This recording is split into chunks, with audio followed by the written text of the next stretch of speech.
Hello everybody, welcome back. Good morning. Let's have a look at some of these charts then, shall we? So before we go into crypto, which to be fair looks actually quite good. Yeah, I know, it sounds like it does sound quite good.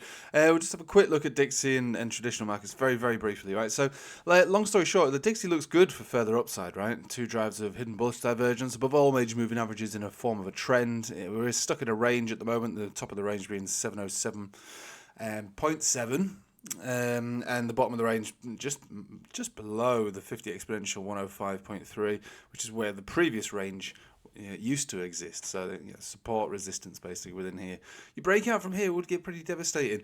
Now it hasn't appeared to have bothered, for the most part, gold and crypto with this uptrend recently. They've all gone crazy, and that's fine. These things can happen. Because I think a lot of this dollar strength is actually everybody else's problem, right? So the dollar yen, obviously, like smashing through. We've got lots of drives of bearish divergence, regular bearish divergence on this, and we're sort of slowing down on this, which does look like it could be forming a rounded top. Again, that's neither here nor there. It's just a bit early to say that. And go over here to the euro. We are going to Rect City FM on the euro. Hidden bearish divergence on the way down. Sorry, on the way back up from this savage breakdown, basically. This looks like it's going to parity and below. So we're going back down to where we came from at this point now. And actually, this is probably in the I suppose standing back, just the continuation of this horrendous and everlasting downtrend on the euro. We won't bother looking at the pound, but it's more or less the same deal. So, that is a problem for euro, and it gives, I suppose, a false impression that the dollar is especially strong, when this dollar is not as strong as you might think it is. But the Dixie is continuing to go up. So, the move to, what do you want to call it? Move to gold, move to Bitcoin, because everybody's currencies are suffering. Inflation might still be going back up across the board for everybody. No one's going to be able to raise rates anymore. Not even the ECB, I don't believe, are going to raise rates. Anyway, I've bored you to death enough about that. Let's have a look at crypto. Right, so we've got Bitcoin here on the daily, still surfing that 7 simple. We had a bit of a pump yesterday across the board for a lot of altcoins, actually, whereas Bitcoin was still hanging around this level. I'm happy to see Bitcoin at this level. I'm happy at this level. I'm happy at this level. Bit further down, I'm less happy, but I'm still relatively happy. If I come back all the way down to this level, I'll still be happy, but I'll be a little skeptical. And then below here, then it's failed. So, what is the chances of us coming down to this level down here? This 10 exponential, 33,000. Quite likely, to be honest. It's quite likely. And 31,800, that's also quite likely. Is it going to happen immediately, or is it going to happen, later on? Well, if we look at this looks like a bull flag. Generally, obviously, you'd imagine that to break out and continue up.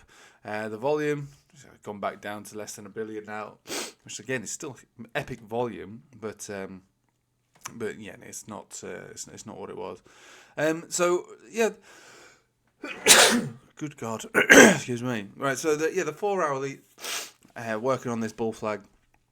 And a breakout would be at this level or above. So you can see the Bollinger Band Center now sitting around the 34,145. You hold above there, then we can still easily move back up.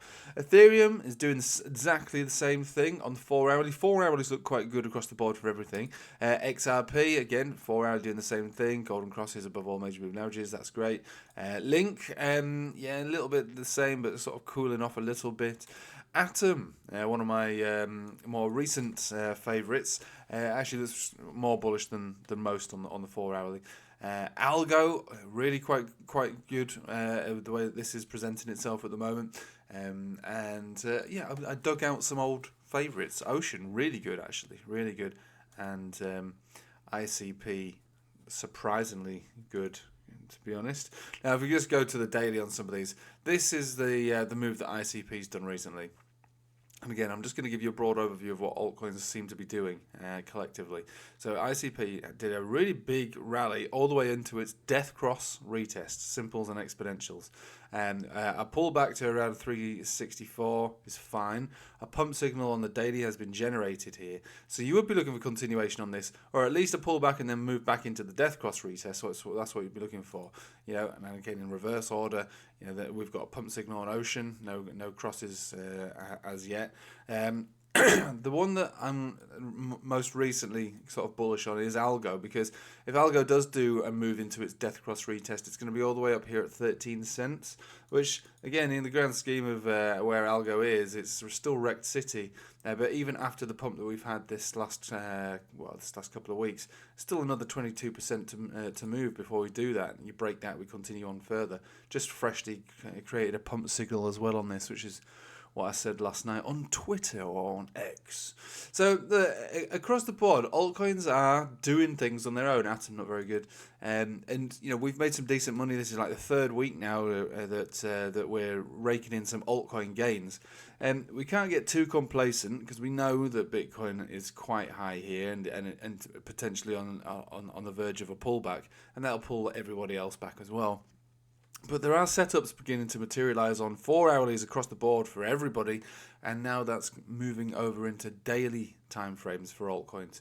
So, there could be one giant big push altogether. Look at Ethereum here, pump signal on Ethereum's daily, and that would cause the continuation of this altcoin rally that we've been so enjoying for the last 3 weeks, and create basically a broader, more spectacular alt season.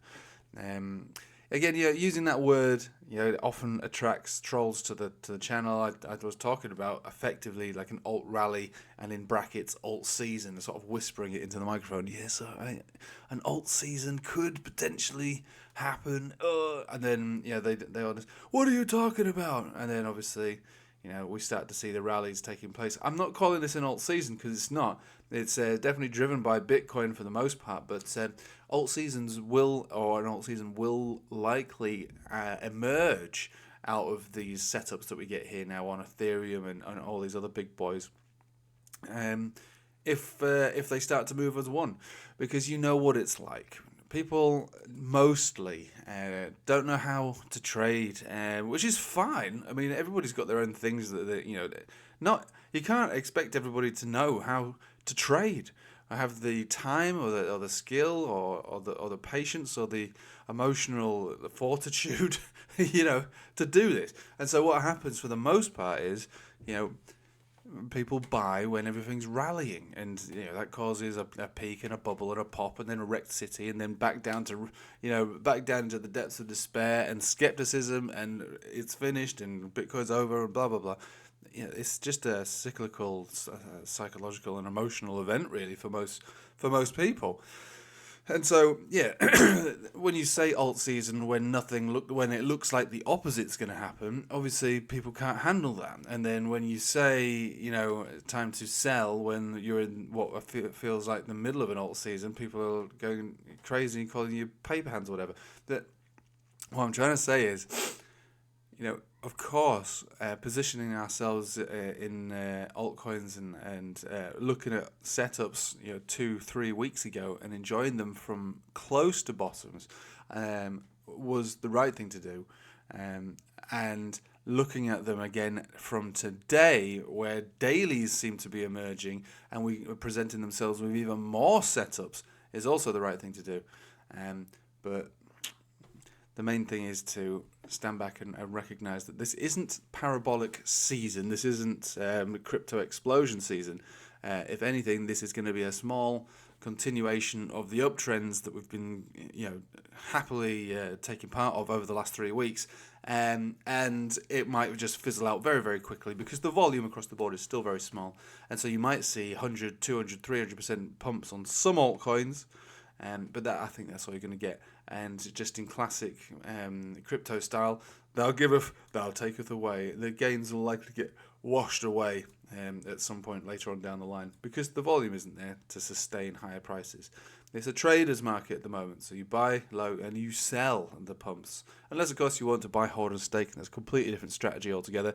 And you don't mind seeing it go up and back down to where it came from because you know that there's brighter days later on down the line, where the whole cycle starts again, but with way more volume that'll keep the prices going higher and higher. So long story short, I like altcoins right now. I do. I have to say, I do like them across the board. I do like them. And I'll also be happy if Bitcoin pulls back, back down to 33, maybe even back down lower than that. But I actually like the setups that are being presented mostly across the board for altcoins, and it does point to much higher prices, and maybe even another 2, 3, 4 weeks worth of pumping going on. Anyway, we'll leave it with you there.